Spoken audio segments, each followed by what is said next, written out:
Joining us now live to discuss is Democratic Senator Alex Padilla of California. Senator, thanks for joining us. So you signed on to that letter with your colleague, Senator Warren. Here's a horrifying quote from it. Quote, airlines have also increased flight overbookings, causing passengers to be involuntarily denied boarding nearly 3 times as often as the first quarter of 2022 compared to the first quarter of 2018.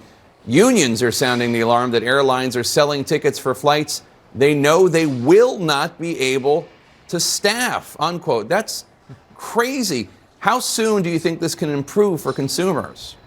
Jake, well, I hope it's much sooner rather than later. As we're talking about what is within an airline's control. The weather isn't. We had a lot of flight delays yesterday, especially on the eastern seaboard because of weather. But if they're claiming that staffing shortages is a reason for these disruptions, these delays, these cancellations, why offer the flights to begin with and mislead consumers that they'll be able to either do that business travel or take that vacation they've been waiting years for? That's a perfect example of the type of behavior we're trying to address. So I asked Secretary Buttigieg about this on State of the Union on Sunday, and he said that things have improved a lot since Memorial Day weekend when it got really ugly. Take a listen. You look at cancellation rates for the last couple of travel weekends, they've been around 1.5%, which is getting closer to normal. It's, of course, never going to be zero with weather and things like that, but it should never be as high as it was during the Memorial Day travel weekend. And we're going to continue to push them and, of course, prepared to work collaboratively whenever there's a chance to do things that smooth out operations in our national airspace. Are you satisfied with that answer?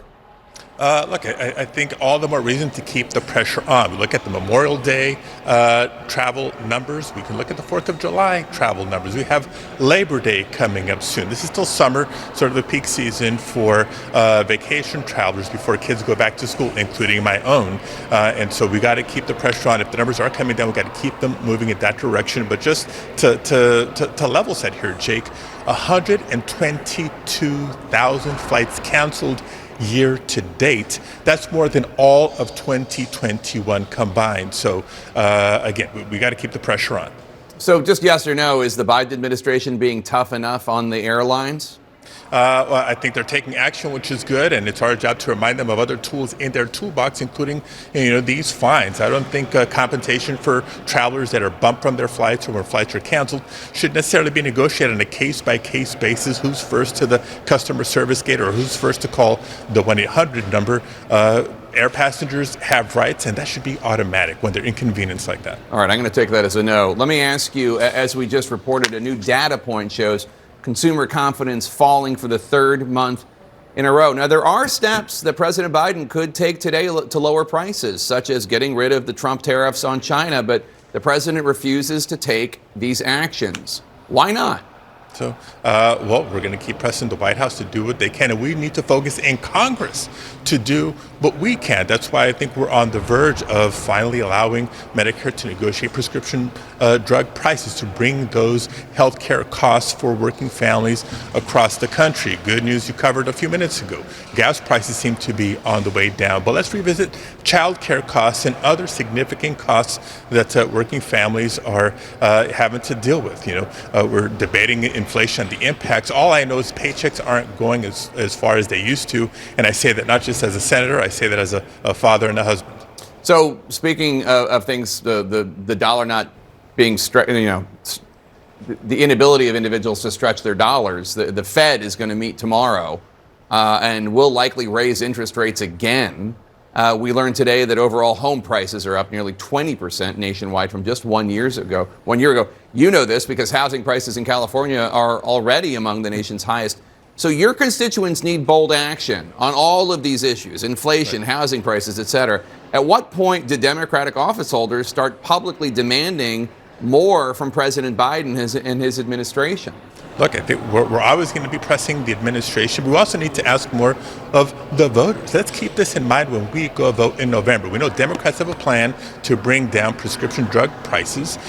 We know that we can do a whole lot with by taxing the most wealthy and multinational corporations and reinvesting in our own economy, in our own workforce, including manufacturing. We're on the verge of passing that's a semiconductor competition bill here in Congress, but we have plans on reducing child care, plans on reducing cost of housing, and if Republicans aren't going to play ball with us and do what's right for working families, then let's keep that in mind when we go vote in November. So we've seen these record-breaking temperatures around the country in recent days, which are a real threat to workers exposed to this heat during the workday. You're pushing OSHA, the Occupational Safety and Health Administration, to pass new protections for workers. It can take years for that agency to craft new rules. I'm not sure if we have the film, the video of you working in the field, but I know you did that recently. There it is. There's a picture of you. I think you're picking parsley in this. This is along with United Farm Workers of America.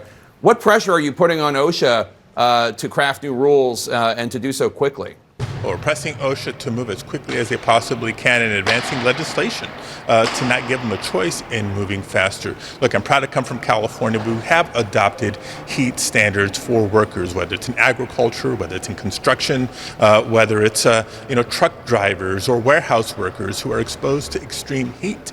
Nearly 400 workers have lost their lives in the last decade because of extreme heat. It's long overdue to have a federal standard to save lives, because guess what? You've been covering the news, the heat waves, not just in the United States, but throughout Europe and beyond. Our planet's only getting hotter, which means workers that are exposed to extreme heat, that dynamic, that challenge is only going to increase. Yeah, which you experienced firsthand, I see. Democratic Absolutely. Senator Alex Padilla of California, thanks so much for your time today. Appreciate it. Coming up next, Donald Trump's big return to Washington.